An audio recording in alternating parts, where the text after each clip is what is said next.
السلام عليكم، مرحبا بكم مجددا في فيديو آخر على قناتنا Our Architecture.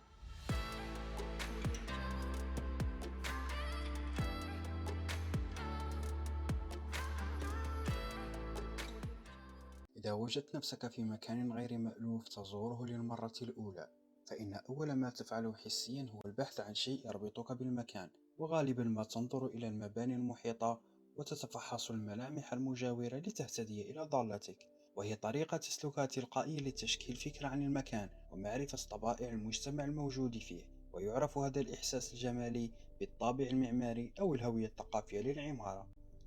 في هذا المقطع سنتحدث عن مفهوم العمارة وكذا دورها في حياتنا وتأثيرها على الإنسان. مما قد يخفى عن الغالبية أنه لا وجود لتعريف واحد مطلق للعمارة يفسر ماهيتها أو يحدد نطاق مجالاتها، حيث يعرف فرانك لويد رايت العمارة بأنها أصدق سجل للحياة كما عاشها العالم بالأمس وكما يعيشها اليوم وكما سيعيشها في الغد، وهي الروح التي لا يمكن أن تكون أكواما من الحجارة فقط، بل تلك الروح الخلاقة التي تتطور من عصر إلى عصر ومن جيل إلى جيل طبقا لطبيعة الإنسان وظروفه. عمليا يمكن القول أن العمارة هي الفن العلمي لإقامة مباني تتوافر فيها شروط الانتفاع والمتانة والجمال والاقتصاد، وتفي بحاجات الناس المادية أو النفسية، وذلك باستخدام مواد وأساليب إنشائية مختلفة.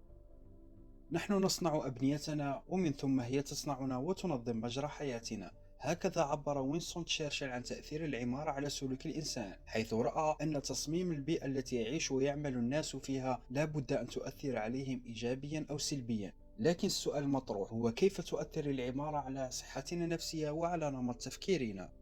في القرن الخامس عشر كان أبرز منظري الهندسة المعمارية في عصر النهضة ليون باتيستا ألبرتي يقول إن توازن الأشكال الكلاسيكية يمكن أن يحول الغزاة البربريين إلى مواطنين متحضرين. وبعده كان فرانك لويد رايت أشهر المعماريين الأمريكيين في القرن العشرين يقول إن العمارة الجميلة يمكن أن تنقذ الولايات المتحدة من الفساد.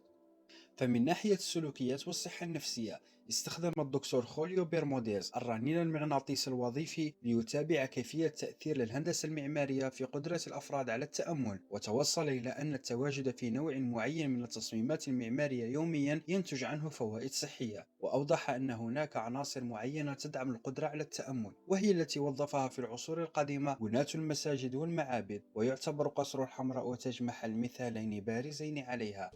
تأثيرها في القدرة على الإبداع. في مختبر مظلم في بيرتسبرغ كان جوناس إدوارد سولك يعمل لإيجاد علاج لشلل الأطفال. ظل تقدمه بطيئا جدا إلى أن انتقل إلى دير إيطالي في أسيزي، حيث سادت أشكال مستديرة خضراء، ولم يمضي وقت طويل حتى كان قد توصل لرؤية واضحة يصل بها إلى لقاح شلل الأطفال. وكان سالك مقتنعا بأن الإنارة وتغير البيئة والهيكل المعماري هو ما نجح في تحفيز إبداعه.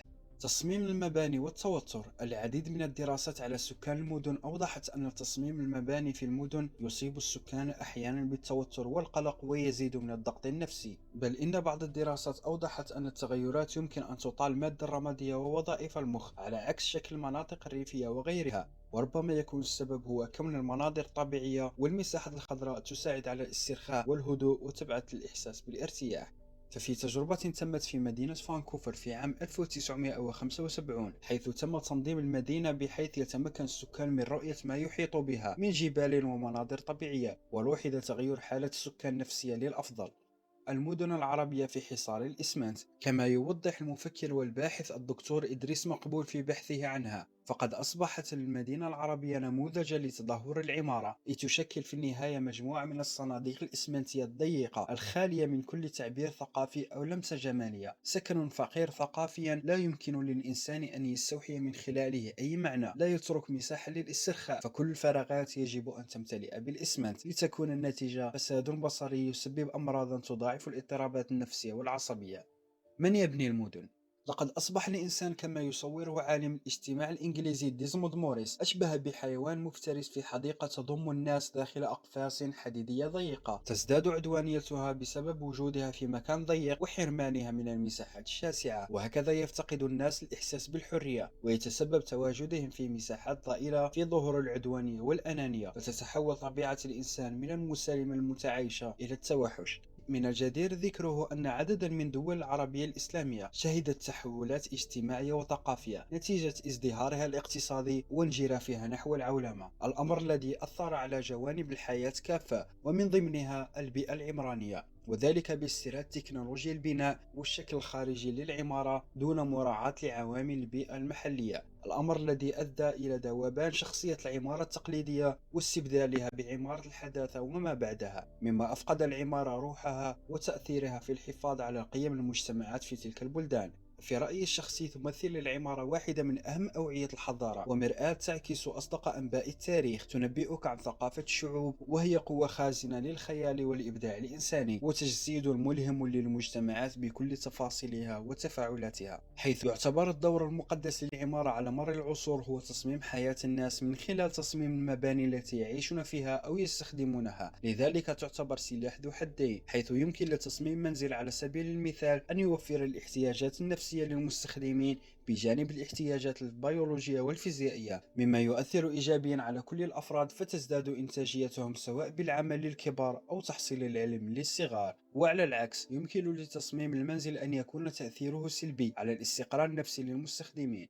الأمر لا يقتصر على المباني السكنية فحسب، بل يمتد ليشمل جميع المباني بمختلف استخداماتها، فمبنى السجن له دور كبير في التأهيل النفسي السليم للسجين ليصبح فرد صالح في المجتمع من عدمه، ومبنى المستشفى له دور في سرعة الشفاء المريض وتقبله للعلاج، وهكذا بالنسبة لجميع مفردات العمارة من مقبض باب أحد محلات الشوارع إلى أكبر أبراج العالم، جميعها تهدف إلى تحقيق الدور المقدس للعمارة وهو تصميم حياة الناس.